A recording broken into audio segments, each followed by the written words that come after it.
So maragas ang pagpapala po sa atin lahat. Para sa ating pangaraw-araw na talata, tayo ngayon ay nasa Exodus Kapitulo G, simula versikulo 1 hanggang versikulo 2.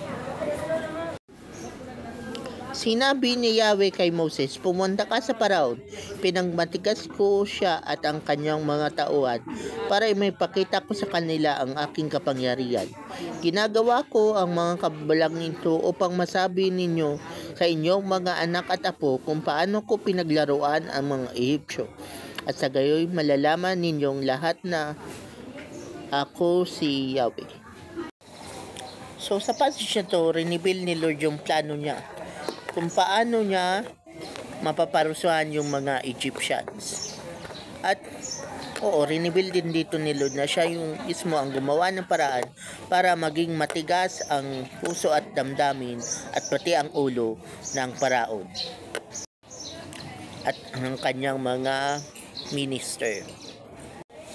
So kumbaga, kung may mga umaaway sa iyo, may kaaway ka, o kung may lumalaban sa iyo at sila ay nagiging matigas ang ulo, masama, or pinagmamalupitan ka, or inaabuso ang kanilang kapangyarihan, si Lord pala ang gumawa niyan at inaalaw pala yan ni Lord.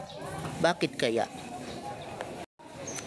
Kasi gusto ni Lord na i-display ang kanyang glory, ang kanyang kapangyarihan, para malaman natin na siya ang may control sa lahat ng bagay. At syempre, makikita na rin natin kung paano sila mapaparusahan ng Diyos.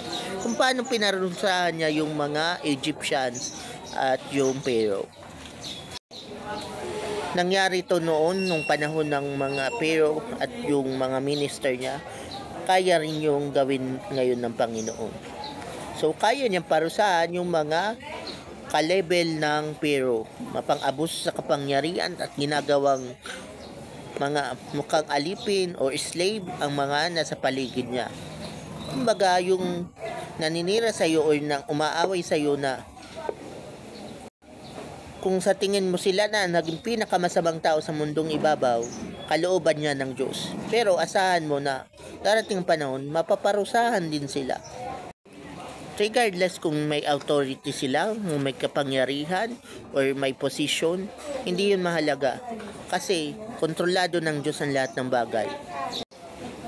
Kung yung Pharaoh nga na reigning king na Egypt ay naparusahan, sila pa kaya?